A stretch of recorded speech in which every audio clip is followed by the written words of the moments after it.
Hi കൂട്ടുകാരെ, ഇത് ഷിബു ആണ് ഡാളസിൽ നിന്ന്. നിങ്ങൾ സന്തോഷമായി സൗഖ്യമായി സുഖമായിരിക്കുന്നു വിശ്വസിക്കുന്നു. ഈ സമയത്ത് നമ്മളൊരു സന്ദേശം നൽകുവാൻ ആഗ്രഹിക്കുന്നത്, നിങ്ങളുടെ എല്ലാം ശ്രദ്ധ ഞാനൊരു കൊച്ചു ഗ്രാമത്തിലേക്ക് കൊണ്ടുപോകാൻ ആഗ്രഹിക്കുക. ആ ഗ്രാമം സ്ഥിതി ചെയ്യുന്നത് മധ്യ തിരുവിതാംകൂറിലെ ആലപ്പുഴ ഡിസ്ട്രിക്റ്റിൽ മാവേലിക്കര താലൂക്കിൽ ഉള്ള ഒരു കൊച്ചു ഗ്രാമം. അതിൻ്റെ പേരാണ് അറുന്നൂറ്റിമംഗലം. അറുന്നൂറ്റിമംഗലത്ത് നിങ്ങളുടെ ശ്രദ്ധയെ ഞാൻ കൊണ്ടുപോകാൻ ആഗ്രഹിക്കുന്നത് ഒരു കൊച്ചു ഗ്രോസറി സ്റ്റോർ. ഏകദേശം 40 വർഷം മുമ്പ് എനിക്കും ആ ഗ്രോസറി സ്റ്റോറിൽ ആഴ്ചയിൽ ഒരു പ്രാവശ്യം പോകുവാൻ അവസരം ലഭിച്ചിട്ടുണ്ട്. അതിൻ്റെ പശ്ചാത്തലം ഒന്ന് സൂചിപ്പിക്കാൻ ഞാൻ ആഗ്രഹിക്കുക. ഏകദേശം 75 വയസ്സുള്ള ഒരു അമ്മച്ചിയുടെ കൂടെ 8-9 വയസ്സുള്ള എനിക്ക് ആഴ്ചയിൽ ഒരു പ്രാവശ്യം ആ ഗ്രോസറി സ്റ്റോറിൽ പോകാൻ എനിക്ക് അവസരം ലഭിച്ചിട്ടുണ്ട്. അപ്പോൾ നിങ്ങളുടെ ശ്രദ്ധയെ ഞാൻ ഫോക്കസ് ചെയ്യാൻ ആഗ്രഹിക്കുന്ന ആ ഗ്രോസറി സ്റ്റോറിൻ്റെ ഓണറിനെ ആണ്. അദ്ദേഹത്തിൻ്റെ പേരോ കടയുടെ പേരോ ഒന്നും ഞാൻ ഈ സമയത്ത് ഇവിടെ ഡിസ്ക്ലോസ് ചെയ്യാൻ ആഗ്രഹിക്കുന്നില്ല. കാര്യം അദ്ദേഹത്തിൻ്റെ ഫാമിലി മെമ്പേഴ്സ് ഈ ഗ്രൂപ്പിലുണ്ട്. ഞാൻ അവരുടെ പ്രൈവസിയെ മാനിച്ചും റെസ്പെക്റ്റ് ചെയ്തും ഇപ്പോൾ ഞാനത് ഡിസ്ക്ലോസ് ചെയ്യാൻ ആഗ്രഹിക്കുന്നില്ല. എന്നാൽ വർഷങ്ങൾക്ക് ശേഷം ആ ഗ്രോസറി സ്റ്റോർ നടത്തിയ അദ്ദേഹത്തിൻ്റെ ഒത്തിരി വിശേഷതകൾ, അല്ലെങ്കിൽ അദ്ദേഹം ആ ഗ്രോസറി സ്റ്റോർ മാനേജ് ചെയ്തത്, അതിൻ്റെ ഒത്തിരി ആ രീതികൾ, അല്ലെങ്കിൽ ഓരോ വിധങ്ങൾ വർഷങ്ങൾക്ക് ശേഷം എനിക്ക് പല രീതിയിൽ അത് ഉപകാരപ്പെട്ടിട്ടുണ്ട്. അത് ഞാൻ നിങ്ങളോട് ഷെയർ ചെയ്യാൻ ആഗ്രഹിക്കുന്നത്, ഒരു രീതിയിൽ നോക്കിയാൽ ചിലപ്പോൾ ഈ ഒരു ജനറേഷനിൽ അവർക്ക് അത് വലിയൊരു കാര്യമായിട്ട് തോന്നാൻ ചാൻസ് ഇല്ല. കാര്യം പലപ്പോഴും നമ്മുടെ കുഞ്ഞുങ്ങളോട് പഴയ കാര്യങ്ങൾ ഡിസ്കസ് ചെയ്യുമ്പോൾ അവർക്ക് അതിനോട് വലിയ താല്പര്യങ്ങൾ കാണിക്കാറില്ല. കാര്യം അതുമായിട്ട് യാതൊരു റിലേറ്റ് ചെയ്യാൻ പറ്റാത്ത ചില കാര്യങ്ങളുണ്ട്. പിന്നെ അവർക്കത് പ്രയോജനപ്പെടുകയില്ല ഏതെങ്കിലും രീതിയിൽ. എന്നാൽ നമുക്ക് ഒത്തിരി കാര്യങ്ങൾ ഓർക്കാൻ പറ്റും. അപ്പോൾ ഞാൻ ഈ സമയത്ത് പറയാൻ ആഗ്രഹിക്കുന്നത്, നമ്മൾ എപ്പോൾ ആ കടയിൽ ചെല്ലുമ്പോൾ അദ്ദേഹത്തിൻ്റെ മുഖത്ത് എപ്പോഴും ഒരു സ്മൈലിംഗ് ഫേസാണ്. എപ്പോഴും നമ്മളെ വെൽക്കം ചെയ്യുന്നത് അദ്ദേഹം ഒരു സ്മൈലിംഗ് ഫേസോടുകൂടിയാണ്. ആ സ്മൈലിംഗ് ഫേസോടുകൂടി നമ്മളെ വെൽക്കം ചെയ്തിട്ട് അദ്ദേഹത്തിൻ്റെ കസേരയിൽ ഇരിക്കും. നമ്മളോട് കുശല പ്രശ്നങ്ങളൊക്കെ ചോദിക്കും, നമ്മുടെ വിശേഷങ്ങളൊക്കെ ചോദിക്കും, കഴിഞ്ഞ ഒരാഴ്ചത്തെ കാര്യങ്ങളൊക്കെ നമ്മളോട് ഡിസ്കസ് ചെയ്യും. അദ്ദേഹം 1-to-1 ആസ് എ പേഴ്സൺ നമ്മളോട് ഇടപെടും, നമ്മുടെ കാര്യങ്ങളൊക്കെ അന്വേഷിക്കും, ചോദിക്കും, വിവരങ്ങളൊക്കെ അറിയും. ആ കടയുടെ മാനേജ് ചെയ്തുകൊണ്ടിരിക്കുമ്പോൾ തന്നെ അദ്ദേഹം ആ കടയിൽ വരുന്ന ഓരോരുത്തരെയും പേഴ്സണൽ അറ്റൻഷൻ കൊടുക്കുകയും നമ്മുടെ കാര്യങ്ങൾ ചോദിച്ചറിയുകയും ചെയ്യുമ്പോൾ പെട്ടെന്ന് നമുക്കൊരു നല്ല ഫീലിംഗ് ആ സമയത്ത് നമുക്ക് ഉണ്ടാകാറുണ്ട്.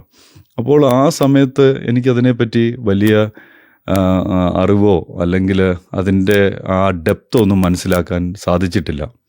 എന്നാൽ ഇപ്പോൾ വളരെ നല്ല രീതിയിൽ അത് ഓർക്കുവാൻ കഴിയുന്നതിൽ വളരെ വലിയൊരു കാര്യമാണ്. അപ്പോൾ അദ്ദേഹം നമ്മളോട് സംസാരിച്ച് കഴിഞ്ഞിട്ട്, ഇന്നത്തെ കൂട്ട് ക്രെഡിറ്റ് കാർഡോ ഡെബിറ്റ് കാർഡോ വിസ കാർഡോ മാസ്റ്റർ കാർഡോ ഒന്നും അന്നില്ല.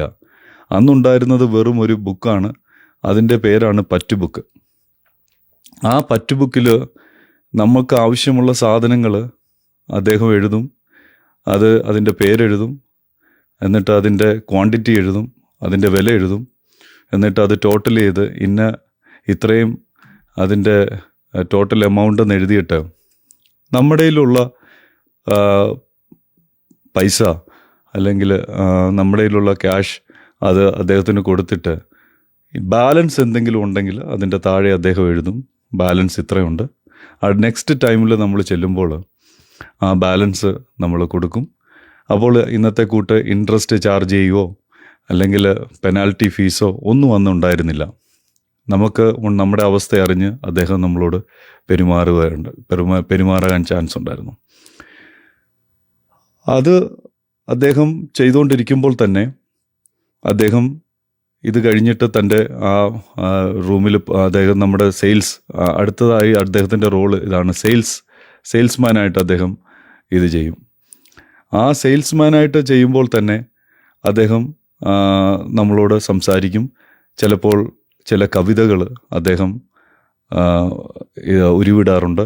അത് 4 വരിയായിരിക്കും അദ്ദേഹം കവിത ഉരുവിടാറുള്ളത്. ചിലപ്പോൾ അത് സംസ്കൃതമാണോ ഉറുദുവാണോ എനിക്കറിയില്ല. എന്നാൽ ആ കവിതയൊക്കെ ചൊല്ലിയിട്ട് അദ്ദേഹം നമ്മളുടെ മുഖത്ത് നോക്കി ഒരു ചിരിയൊക്കെ ചിരിക്കും.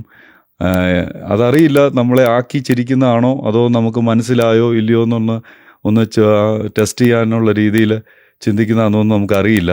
എന്നാൽ അദ്ദേഹത്തിന് അന്ന് അത് സംസ്കൃതവും അങ്ങനെയൊക്കെയുള്ള കാര്യങ്ങൾ നല്ല നോളജ് ഉണ്ടായിരുന്ന ഒരു വ്യക്തിയാണ്. നമ്മൾ ചെല്ലുമ്പോഴൊക്കെ അദ്ദേഹം ഏതെങ്കിലും ഒരു പത്രമൊക്കെ വായിച്ചുകൊണ്ടിരിക്കുന്ന പതിവാണ് കാണുന്നത്.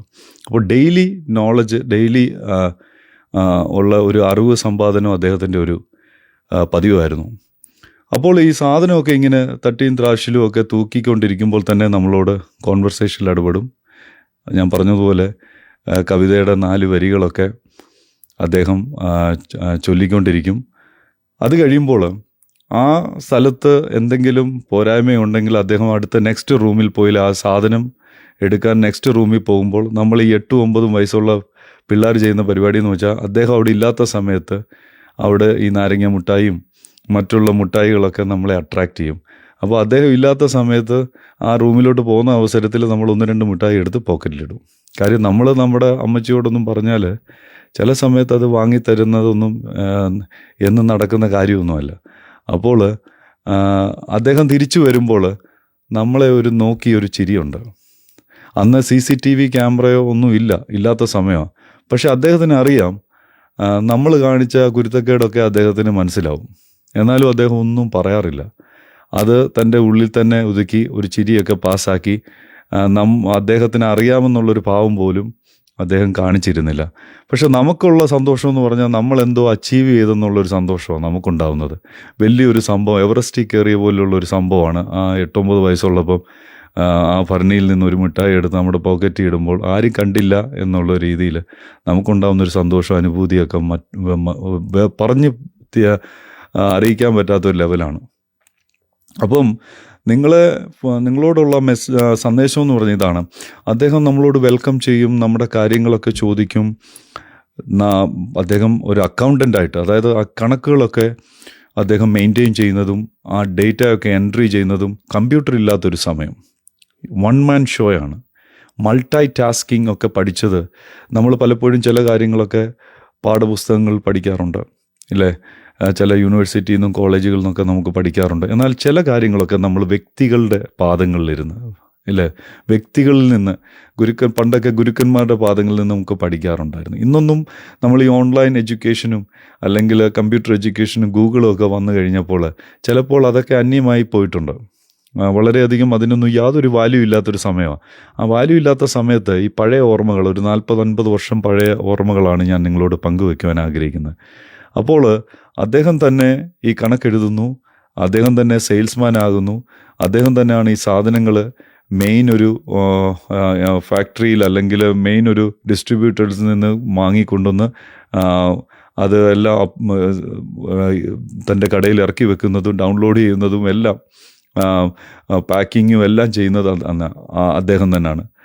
അതുകൂടാതെ അന്ന് ഈ പ്ലാസ്റ്റിക്, പോളിത്തീൻ ഒന്നും ഇല്ലാത്ത സമയത്ത് പഴയ പത്രങ്ങൾ ഉപയോഗിച്ചാണ് സാധനങ്ങൾ പൊതിഞ്ഞ് നമുക്ക് തരുന്നത്.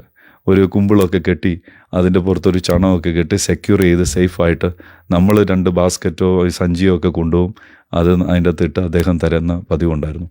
അപ്പോൾ അദ്ദേഹം തന്നെയാണ് ഇതിൻ്റെ ഓണർ, അദ്ദേഹം തന്നെ ഇതിൻ്റെ കണക്ക് മാനേജ് ചെയ്യുന്നു, അദ്ദേഹം തന്നെ സെയിൽസ്മാൻ ആകുന്നു, അദ്ദേഹം തന്നെ ലോഡ് ചെയ്യുന്നു, അദ്ദേഹം തന്നെ ഇതെല്ലാം മാനേജ് ചെയ്തുകൊണ്ടിരിക്കുമ്പോൾ ഈ മൾട്ടി ടാസ്കിങ് ഇന്നത്തെ സമയത്ത് അത് ഏറ്റവും ഇമ്പോർട്ടൻ്റ് ആയിട്ടുള്ളൊരു കാര്യമാണ്. ഞാൻ കഴിഞ്ഞ കുറേ വർഷങ്ങൾ ജോലി ചെയ്ത സ്ഥാപനങ്ങളിലെല്ലാം അനേക പ്രാവശ്യം ഈ മൾട്ടി ടാസ്കിങ് ചെയ്തിട്ടുണ്ട്. അപ്പം ചില കാര്യങ്ങൾ പെട്ടെന്ന് അദ്ദേഹത്തെ ഓർമ്മ വരും. ഒരു വ്യക്തി തന്നെ ഇത്രയും കാര്യങ്ങൾ മാനേജ് ചെയ്യുക. പല കസ്റ്റമേഴ്സ് വരുമ്പോൾ അവരുടെ എല്ലാം കണക്കുകൾ ചെക്ക് ചെയ്യുക, അവരോടൊക്കെ പേഴ്സണലായിട്ട് ഇടപെടുക, അവർക്ക് ആവശ്യമുള്ള കാര്യങ്ങൾ ചെക്ക് ചെയ്യുക, അത് മേക്ക് ഷുവർ ചെയ്യുക അതെല്ലാം അവർക്ക് ആവശ്യമുള്ള കാര്യങ്ങളാണോ.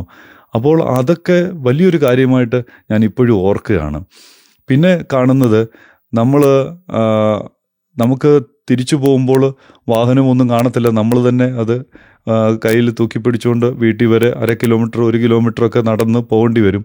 ആ സമയത്ത് ചില സമയത്ത് ഈ സാധനങ്ങൾ നമുക്ക് നമ്മളെ കൊണ്ട് പറ്റാത്തതാണെങ്കിൽ അദ്ദേഹം ഒരു കാര്യം നമ്മളോട് പറയും, ഒരു കാര്യം ചെയ്യും, ഞാൻ ഓൺ ദ വേയിലാണല്ലോ നിങ്ങളുടെ വീട്, അപ്പോൾ പോകുന്ന വഴിയിൽ വൈകിട്ട് എൻ്റെ വീട്ടിൽ പോകുന്ന വഴിയിൽ ഞാൻ ആ സാധനം നിങ്ങളുടെ വീട്ടിൽ ഇറക്കിയിട്ട് പോകാം. അങ്ങനെ പല പ്രാവശ്യവും ആ സാധനങ്ങൾ അദ്ദേഹം ഞങ്ങളെക്കൊണ്ട് എടുക്കാൻ പറ്റാത്ത സാധനം നമ്മുടെ വീട്ടിൽ താൻ വീട്ടിൽ കടയൊക്കെ അടച്ചിട്ട് പോകുമ്പോൾ അദ്ദേഹത്തിൻ്റെ വണ്ടിയിൽ ഇറക്കി വെച്ചിട്ട് പോകാറുണ്ട്.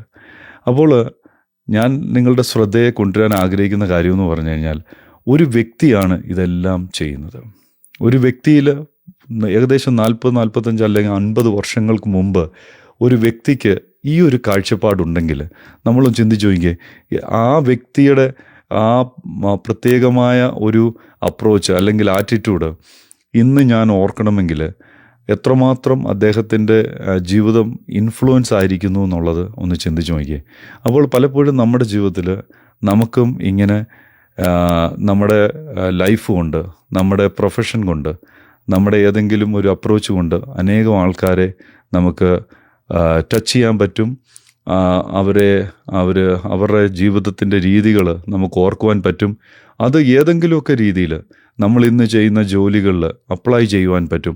അപ്പോൾ അദ്ദേഹത്തിൻ്റെ ആ welcome and greet and welcome, രണ്ടാമത് അദ്ദേഹത്തിൻ്റെ ആ കോൺവെർസേഷൻ, മൂന്നാമത് നമ്മളെ അദ്ദേഹം എൻഗേജ് ചെയ്യുന്ന വിധം, നാലാമത് അദ്ദേഹം നമ്മുടെ കഴിഞ്ഞ ആഴ്ച നമ്മുടെ മേടിച്ച സാധനങ്ങളുടെ ആ റിപ്പോർട്ട് നോക്കുന്നു, അത് കാൽക്കുലേറ്റ് ചെയ്യുന്നു, നമ്മളോട് തിരക്കുന്നു, അത് നിങ്ങൾക്ക് തരാൻ പറ്റുമോ, അല്ലെങ്കിൽ അതിൻ്റെ ബാക്കി അത് ബാലൻസ് ചെയ്യുന്നു, അതവിടെ കുറിച്ചിടുന്നു, നെക്സ്റ്റ് ടൈം വരുമ്പോൾ അതുപോലെ തന്നെ അതായത് ആ മൊത്തം ആക്ടിവിറ്റീസും അവിടെ ഏകദേശം ഒരു 2-3 കിലോമീറ്ററിൻ്റെ ചുറ്റളവിൽ ആ ഒരു ഗ്രോസറി സ്റ്റോർ മാത്രമുള്ളായിരുന്നു ഫുള്ളി ഫങ്ഷണൽ ആയിട്ടുണ്ടായിരുന്നത്.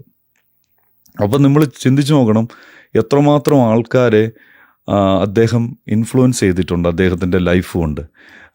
ആ സമയത്ത് തന്നെ അദ്ദേഹം വരുന്ന കസ്റ്റമേഴ്സിൻ്റെ ഏതെങ്കിലും ഒരു രീതിയിൽ അവർക്ക് എന്തെങ്കിലും ലേറ്റസ്റ്റ് ആയിട്ടുള്ള ഇൻഫർമേഷൻ വേണമെങ്കിൽ, തങ്ങളുടെ കുഞ്ഞുങ്ങളുടെ സ്കൂളിൻ്റെയോ അല്ലെങ്കിൽ കോളേജിൻ്റെയോ പഠനത്തിന് അനുബന്ധിച്ചുള്ള എന്തെങ്കിലും കാര്യങ്ങളുണ്ടെങ്കിൽ അതിനെപ്പറ്റി സംസാരിക്കുകയും അതിൻ്റെ കാര്യങ്ങൾ അവർക്ക് പറഞ്ഞു കൊടുക്കുകയും ഇൻഫർമേഷൻ പാസ് ചെയ്യുകയും ഒരു വലിയൊരു അദ്ദേഹത്തിൻ്റെ ഒരു കഴിവുണ്ടായിരുന്നു.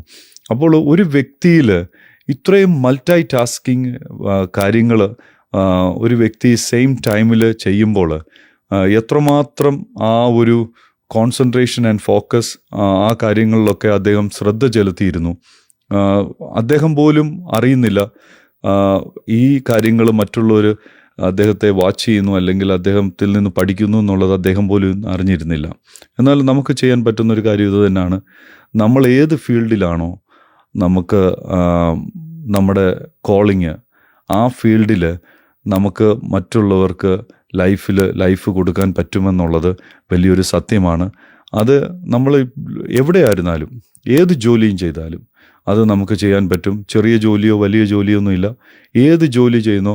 ബൈബിളിൽ ഇങ്ങനൊരു വാക്യമുണ്ട്, നിങ്ങൾ എന്ത് ചെയ്താലും പൂർണ്ണ ഹൃദയത്തോടും പൂർണ്ണ മനസ്സോടും പൂർണ്ണ ആത്മാവോടും ചെയ്യുക. ആ ഒരു വാക്യം എന്ന് പറയുന്നത് എല്ലാവരിലും, ഒരു മതത്തിൽപ്പെട്ടവർക്കോ ഒരു വിഭാഗത്തിൽപ്പെട്ടവർക്കോ അല്ലെങ്കിൽ ഒരു പ്രത്യേകമായിട്ടുള്ള ഒരു ജോലി ചെയ്യുന്നവർക്കോ വേണ്ടിയുള്ളതല്ല. നിങ്ങൾ ഏത് കാര്യവും ചെയ്യുന്നെങ്കിൽ അത് മറ്റുള്ളവർക്ക് ചെയ്തു കൊടുക്കുമ്പോൾ പൂർണ്ണ മനസ്സോടും പൂർണ്ണ ഹൃദയത്തോടും പൂർണ്ണ സന്തോഷത്തോടും പൂർണ്ണ ആത്മാവോടും അത് ചെയ്യുന്നെങ്കിൽ അതിൻ്റെ റിസൾട്ട് ഭയങ്കരമാണ്. അത് കഴിഞ്ഞ് കുറേ കാലം കഴിഞ്ഞ് അദ്ദേഹത്തെ ഞാനൊന്ന് വീട്ടിൽ വെച്ച് വിസിറ്റ് ചെയ്യുവാൻ ഇടയായിത്തീർന്നു. അമേരിക്കയിൽ നിന്ന് അദ്ദേഹത്തിൻ്റെ വീട്ടിൽ അദ്ദേഹം ലാസ്റ്റ് സ്റ്റേജിൽ അദ്ദേഹത്തിൻ്റെ അദ്ദേഹത്തിൻ്റെ കിടക്കയിലൊക്കെ ആയിരിക്കുമ്പോൾ എനിക്ക് അദ്ദേഹത്തെ കാണുവാൻ ഒരു ചാൻസ് ഉണ്ടായി. അപ്പോൾ അദ്ദേഹത്തിൻ്റെ മുറിയിൽ ചെല്ലുവാനും അദ്ദേഹത്തോട് സംസാരിക്കുവാനും അദ്ദേഹം വളരെ കാര്യങ്ങൾ എന്നോട് സംസാരിക്കുവാനൊക്കെ ഇടയായിത്തീർന്നു. അപ്പോൾ അദ്ദേഹത്തോട് ഞാൻ ഒരു കാര്യം ചോദിച്ചു. അച്ഛാ, ഇങ്ങനെയാണ് ചോദിച്ചത്, അച്ഛന് ഇതൊക്കെ എങ്ങനെയാണ് മാനേജ് ചെയ്തത്? ഒരിക്കലും അച്ഛനൊരു ഇത്രയും കസ്റ്റമേഴ്സ് വരുമ്പോഴും അച്ഛൻ ചിരിച്ചുകൊണ്ട് അവരുടെ കാര്യങ്ങൾ തിരക്കുകയും അവരുടെ പ്രശ്നങ്ങൾ അറിയുകയും അവർക്ക് ആവശ്യമുള്ള കാര്യങ്ങൾ ചെയ്തു കൊടുക്കുകയും ഒക്കെ അച്ഛൻ ചെയ്തത് എങ്ങനെയാണെന്ന് ഞാൻ അച്ഛനോട് ചോദിച്ചപ്പോൾ അച്ഛൻ പറഞ്ഞു, നിങ്ങളൊക്കെ വിശ്വസിക്കുന്ന ഒരു യേശു ദേവനില്ലേ, അദ്ദേഹത്തെ ഞാനും ഫോളോ ചെയ്യാറുണ്ട്. അദ്ദേഹം പറഞ്ഞ വാക്കുകളാണ്. അദ്ദേഹത്തെ അല്ലേ നിങ്ങളും ഫോളോ ചെയ്യുന്നത്. അപ്പോൾ പെട്ടെന്നൊരു ഷോക്ക് ഉണ്ടാവുന്ന പോലെയാണ് തോന്നിയത്. അദ്ദേഹം പള്ളിയിൽ പോയിട്ടില്ല, അദ്ദേഹം ഒരു പള്ളിയുടെയും ഒരു മീറ്റിങ്ങുകളിലും പോയിട്ടില്ല. എന്നാൽ അദ്ദേഹം പറഞ്ഞത് ഇങ്ങനെയാണ്, നമ്മൾ ചില കാര്യങ്ങൾ ഇൻ ആക്ഷനിലാണ് നമ്മുടെ ലൈഫ് ഇരിക്കുന്നതെന്നുള്ള ഒരു പാഠം അദ്ദേഹം എനിക്ക് പറഞ്ഞു തന്നു. അപ്പോൾ അത് ഞാൻ ഇന്ന് ഓർക്കുകയാണ്. ചില സമയത്ത് നമ്മുടെ ലൈഫിൽ ചില കാര്യങ്ങൾ നമ്മൾ ചെയ്യുമ്പോൾ നമ്മൾ വ്യക്തികളെ നമ്മൾ ഫോളോ ചെയ്യുമ്പോൾ നല്ലതെടുക്കുക, നമ്മൾ അവരിൽ നിന്ന് നല്ല കാര്യങ്ങൾ എടുക്കുക, അത് നമ്മൾ ഫോളോ ചെയ്യുക, അത് പ്രാക്ടീസിൽ കൊണ്ടുവരിക. അപ്പോൾ ആ ലൈഫിൻ്റെ ആദ്യമായിട്ടാണ് അങ്ങനെ ഒരു വ്യക്തിയിൽ നിന്ന് ഞാൻ കേൾക്കുന്നത്. നമ്മൾ പുറമേ പ്രദർശിപ്പിക്കുന്നതിനേക്കാളും ആ ഒരു പ്രാക്ടീസ് പുറമേ പറയുന്നതിന് ഉള്ളിൽ അത് വെച്ച് നമ്മൾ അത് പ്രാക്ടീസ് ചെയ്യുന്നെങ്കിൽ അത് ജനങ്ങളിലേക്ക് എത്തുവാൻ ഏതെങ്കിലുമൊക്കെ രീതിയിൽ ജനങ്ങളിൽ അത് പ്രയോജനപ്പെടുവാൻ ഇടയായിത്തീരുമെന്ന് അന്ന് നമ്മുടെ മനസ്സിൽ അങ്ങനെ ഒരു കാര്യം മനസ്സിലാക്കി തന്ന അദ്ദേഹമാണ്. അപ്പം അദ്ദേഹത്തിൻ്റെ ഒത്തിരി ഓർമ്മകൾ ചില സമയത്ത് വരാറുണ്ട്. അത് ഞാൻ ഈ ഒരു സമയത്ത് നിങ്ങളുമായിട്ട് ഷെയർ ചെയ്യാൻ ആഗ്രഹിക്കുന്നത് ഇതാണ്. വർഷങ്ങൾക്ക് മുമ്പ് ഒരു വ്യക്തി ചെയ്ത കാര്യങ്ങൾ ഏകദേശം 40-45 വർഷം കഴിഞ്ഞ് ഇത് ഒരാൾ ഷെയർ ചെയ്യണമെങ്കിൽ അത്രമാത്രം ആ വ്യക്തി ആ കമ്മ്യൂണിറ്റിക്ക് ഇൻഫ്ലുവൻസ് ആയിരുന്നു എന്നുള്ളത് വലിയൊരു കാര്യമാണ്. അപ്പോൾ ഇന്ന് നമ്മളും വീണ്ടും നിങ്ങളുടെ ശ്രദ്ധയെ ഞാൻ കൊണ്ടുവരുന്നത് അതിലാണ്. നമ്മുടെ ലൈഫ് ചെറുതോ വലുതോ എന്തും ആയിക്കൊള്ളട്ടെ, നിങ്ങളുടെ ജോലി എന്തും ആയിക്കൊള്ളട്ടെ, നിങ്ങൾ ഏത് വ്യക്തിത്വം ആയിക്കൊള്ളട്ടെ, നിങ്ങൾ എന്തു ചെയ്താലും പൂർണ്ണ മനസ്സോടും പൂർണ്ണ ഹൃദയത്തോടും പൂർണ്ണ ആത്മാവോടും ചെയ്യാൻ ശ്രമിക്കുക. അതിലേ ഉള്ളൂ എല്ലാ ബ്ലെസ്സിങ്ങും. Thank you.